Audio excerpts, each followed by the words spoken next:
थोड़ा तुम सोचो, धन हो तो देख लेना कि धन व्यर्थ है, बहुत आसान है। धन ना हो तो देख लेना कि धन व्यर्थ है, जरा कठिन है, अति कठिन है। जो नहीं है उसकी व्यर्थता कैसे परखो? तुम्हारे हाथ में सोना हो तो परख सकते हो कि सही है कि खोटा है। हाथ में सोना ना हो, केवल सपने में हो, सपने का सोना कसने को तो कोई कसौटी बनी नहीं। वास्तविक सोना हो तो कसा जा सकता है। गरीब आदमी का धर्म वास्तविक धर्म नहीं होता। इसलिए गरीब आदमी जब मंदिर जाता है तो धन मांगता है, पद मांगता है, नौकरी मांगता है। बीमारी है तो बीमारी कैसे ठीक हो जाए ये मांगता है। बेटे को नौकरी नहीं लगती तो नौकरी कैसे लग जाए ये मांगता है। मंदिर भी एम्प्लॉयमेंट एक्सचेंज रह जाता है। मंदिर में भी प्रेम की और प्रार्थना की सुगंध नहीं उठती। अस्पताल जाना था, मंदिर आ गया है। नौकरी दिलाने वाले दफ्तर जाना था, मंदिर आ गया है। गरीब आदमी मंदिर में भी वही मांगता रहता है जो संसार में उसे नहीं मिल रहा है। जिसका अभाव संसार में हम वही मांगते हैं। लेकिन अगर तुम्हारे जीवन में सब हो, या तुम में इतनी प्रतिभा हो, या तुम में इतनी मेधा हो कि तुम केवल विचार करके जाग सको और देख सको कि सब होगा, तो भी क्या होगा। दूसरों के पास धन है, उन्हें क्या हुआ है। स्वयं के पास ना भी हो तो फिर प्रतिभा चाहिए कि तुम देख सको जो महलों में रह रहे हैं उन्हें क्या हुआ है। उनकी आंखों में तरंगे हैं आनंद की, उनके पैरों में नृत्य है, उनके आसपास गंध है परमात्मा की। जब उनको नहीं हुआ तो तुम्हें कैसे हो जाएगा। लेकिन ये थोड़ा कठिन है। अधिक लोग तो ऐसे हैं कि उनके पास खुद ही धन होता है तो नहीं दिखाई पड़ता कि धन व्यर्थ है। तो फिर ये सोचना कि जब धन ना होगा तब दिखाई पड़ जाएगा, पड़ सकता है। संभावना तो है पर बड़ी दूर की संभावना है। बुद्ध के लिए आसान रहा होगा जाग जाना, जनक के लिए आसान रहा होगा जाग जाना, अर्जुन के लिए भी आसान रहा होगा जाग जाना, कबीर के लिए बड़ा कठिन रहा होगा, दादू के लिए, सहजों के लिए बड़ा कठिन रहा होगा, क्राइस्ट के लिए, मोहम्मद के लिए बड़ा कठिन रहा होगा। क्योंकि इनके पास नहीं था और जागे। जीवन में जो हमारे पास नहीं है उसकी कामना हमें घेरती, उसकी कामना हमें पकड़े रहती। कल रात में गीत पढ़ता था, मैं चाहता हूं इसलिए एक जन्म और लेना कि मुझको उसमें शायद मिल जाए ऐसी हमदम कि जिसको आता हो प्यार देना, जो सुबह उठकर मेरी तरफ मुस्कुरा के देखे, दिलो जिगर में समा के देखे, जो दोपहर को बहुत से कामों के दरमियान हो उदास मुझ बिन गुजार दे इंतजार में दिन, जो शाम को यूं करे स्वागत, तमाम चाहत तमाम राहत से राम कर ले, जन्म मरण से रिहाई देकर मुझे रहीने दबाम कर ले। एक ऐसी हमदम की आरजू है जो मेरे सुख को वफा की ज्योति का संग दे दे, जो मेरे दुख को भी अपनी गर्म आंसुओं के मोतियों का रंग दे दे, जो घर में इफलास का समय हो न तिल मिलाए, सफर कठिन हो तो उसके माथे पे बल न आए। एक ऐसी हमदम मिलेगी अगले जन्म में शायद कि जिसको आता हो प्यार देना, मैं चाहता हूं इसलिए एक जन्म और लेना। जो नहीं मिला है, किसी को प्रेसी नहीं मिली है, किसी को धन नहीं मिला है, किसी को पद नहीं मिला है, किसी को प्रतिष्ठा नहीं मिली है, तो हम और एक जन्म लेना चाहते हैं। अनंत जन्म हम ले चुके हैं, लेकिन कुछ न कुछ कमी रह जाती, कुछ न कुछ खाली रह जाता है, कुछ न कुछ ओछा रह जाता है। उसके लिए अगला जन्म और अगला जन्म। वासनाओं का कोई अंत नहीं है, जरूरतें बहुत थोड़ी हैं, कामनाओं की कोई सीमा नहीं। उन्हीं कामनाओं के सहारे आदमी जीता चला जाता है। ध्यान रखना, धन नहीं बांधता, धन की आकांक्षा बांधती। पद नहीं बांधता, पद की आकांक्षा बांधती है। प्रतिष्ठा नहीं बांधती, प्रतिष्ठा की आकांक्षा बांधती। जनक के पास सब था, देख लिया सब, तैयार ही खड़े थे जैसे कि कोई जरा सा इशारा कर दे जाग जाएं। सब सपने व्यर्थ हो चुके थे, नींद टूटी टूटी होने को थी। इसलिए मैं कहता हूं अष्टावक्र को परम शिष्य मिला। जनक ने कहा मैं निर्दोष हूं, शांत हूं, बोध हूं, प्रकृति से परे हूं। आश्चर्य, अहो कि मैं इतने काल तक मोह के द्वारा बस ठगा गया हूं। उतरने लगी किरण। अहो निरंजना, आश्चर्य, सुना अष्टावक्र को कि तू निरंजन है, निर्दोष है। सुनते ही पहुंच गई किरण प्राणों के आखिरी गहराई तक, जैसे छुरी चुभ जाए सीधी। अहो निरंजना, शांतो बोधो अहम प्रकृति परा। आश्चर्य, क्या कहते हैं आप? मैं निर्दोष हूं, शांत हूं, बोध हूं, प्रकृति से परे हूं। आश्चर्य कि इतने काल तक मैं मोह के द्वारा बस ठगा गया हूं।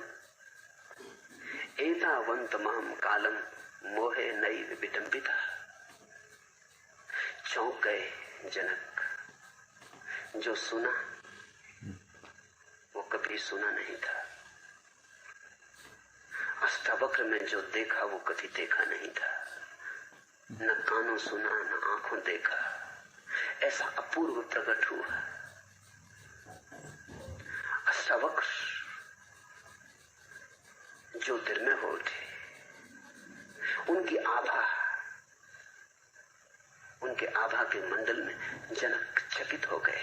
अहो, बोध हुआ कि मैं निरंजन हूं। एकदम भरोसा नहीं आता, विश्वास नहीं आता। सत्य इतना अविश्वसनीय है क्योंकि हमने असत्य पर इतने लंबे जन्मों तक विश्वास किया है। सोचो, अंधे की अचानक आंख खुल जाए तो क्या अंधा विश्वास कर सकेगा कि प्रकाश है, रंग है, ये हजार हजार रंग, ये इंद्रधनुष, ये फूल, ये वृक्ष, ये चांद तारे। एकदम से अंधे की आंख खुल जाए तो वो कहेगा हो, आश्चर्य, मैं तो सोच भी ना सकता था कि ये है, और ये है, और मैंने तो इसका कभी सपना भी ना देखा था। प्रकाश तो दूर, अंधे आदमी को अंधेरे का भी पता नहीं होता। तुम साधारणता सोचते होगे कि अंधा आदमी अंधेरे में रहता, तो तुम गलत सोचते हो। अंधेरा देखने के लिए भी आंख चाहिए। तुम आंख बंद करते हो तो तुम्हें अंधेरा दिखाई पड़ता है, क्योंकि आंख खोल के तुम प्रकाश को जानते हो। लेकिन जिसकी कभी आंख ही नहीं खुली वो अंधेरा भी नहीं जानता। प्रकाश तो दूर, अंधेरे से भी पहचान नहीं है। कोई उपाय नहीं अंधे के पास की सपना देख सके इंद्रधनुषों का। लेकिन जब आंख खोल के देखेगा तो सारा जगत अविश्वसनीय मालूम होगा, भरोसा न आएगा। जनक को भी एक धक्का लगा है, एक चौंक पैदा हुई, अचंभे से भर गए। कहने लगे, अहो मैं निर्दोष। सदा से अपने को दोषी जाना, और सदा से धर्म गुरुओं ने यही कहा कि तुम पापी हो, और सदा से पंडित पुरोहितों ने यही समझाया कि धो अपने कर्मों के पाप। किसी ने भी ये ना कहा कि तुम निर्दोष हो, कि तुम्हारी निर्दोषता ऐसी है कि उसके खंडित होने का कोई उपाय नहीं, कि तुम लाख पाप करो तो भी पापी तुम नहीं हो सकते हो। तुम्हारे सब किए गए पाप, देखे गए सपने जागते ही खो जाते हैं। न पुण्य तुम्हारा है, न पाप तुम्हारा है, क्योंकि कर्म तुम्हारा नहीं, कृत्य तुम्हारा नहीं, क्योंकि कर्ता तुम नहीं हो, तुम केवल दृष्टा साक्षी हो। मैं निर्दोष हूं। चौंक कर जनक ने कहा, मैं शांत हूं, क्योंकि जानी तो है केवल अशांति। तुमने कभी शांति जानी? साधारणता तुम कहते हो कि हाँ, लेकिन बहुत गौर करोगे तो तुम पाओगे जिसे तुम शांति कहते हो वो केवल दो अशांतियों के बीच का थोड़ा सा समय है।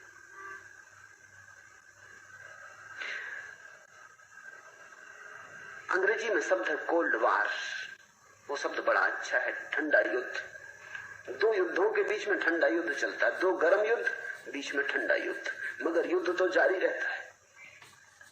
पहला महायुद्ध खत्म हुआ, दूसरा महायुद्ध शुरू हुआ, कई वर्ष बीते, कोई 20 वर्ष बीते, लेकिन वो 20 वर्ष ठंडे युद्ध के। लड़ाई तो जारी रहती, युद्ध की तैयारी जारी रहती। हाँ, लड़ाई अब प्रकट नहीं होती, भीतर भीतर होती, अंडरग्राउंड होती, जमीन के भीतर दबी होती। अभी ठंडा युद्ध चल रहा है दुनिया में, लड़ाई की तैयारियां चल रही हैं, सैनिक कवायतें कर रहे हैं, बम बनाए जा रहे हैं, बंदूकों पर पालिश चढ़ाया जा रहा है, तलवारों पर धार रखी जा रही। ये ठंडी लड़ाई है, युद्ध जारी है। ये किसी भी दिन भड़केगा, किसी भी दिन युद्ध खड़ा हो जाएगा। जिसको तुम शांति कहते हो वो ठंडी अशांति। कभी उत्तप्त हो जाते हो तो गर्म अशांति। दो गर्म अशांतियों के बीच में जो थोड़े से समय बीतते हैं, जिनको तुम शांति के कहते हो वो शांति के नहीं है, वो केवल ठंडी अशांति के। पारा बहुत ऊपर नहीं चढ़ा है, ताप बहुत ज्यादा नहीं है, संभाल पाते हो इतना है, लेकिन शांति तुमने जानी नहीं। दो अशांतियों के बीच में कहीं शांति हो सकती है और दो युद्धों के बीच में कहीं शांति हो सकती है। शांति जिसने जानी उसकी अशांति सदा के लिए समाप्त हो जाती है। तुमने शांति जानी नहीं, शब्द सुना है। अशांति तुम्हारा अनुभव है, शांति तुम्हारी आकांक्षा है, आशा है। तो जनक कहने लगे मैं शांत हूं, बोध हूं, क्योंकि जाना तो सिर्फ मूर्छा को है। तुम इतने काम कर रहे हो, सब मूर्छित है। तुम्हें अगर कोई ठीक ठीक पूछे तो तुम एक बात का भी उत्तर न दे पाओ।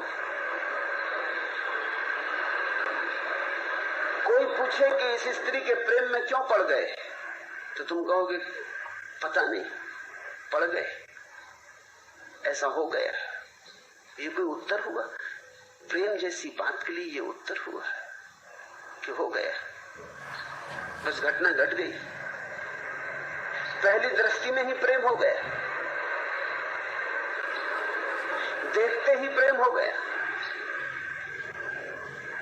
तुम्हें पता है ये प्रेम तुम्हारे भीतर कहां से उठा, कैसे आया, कुछ भी पता नहीं। फिर इस प्रेम से तुम चाहते हो कि जीवन में सुख आए।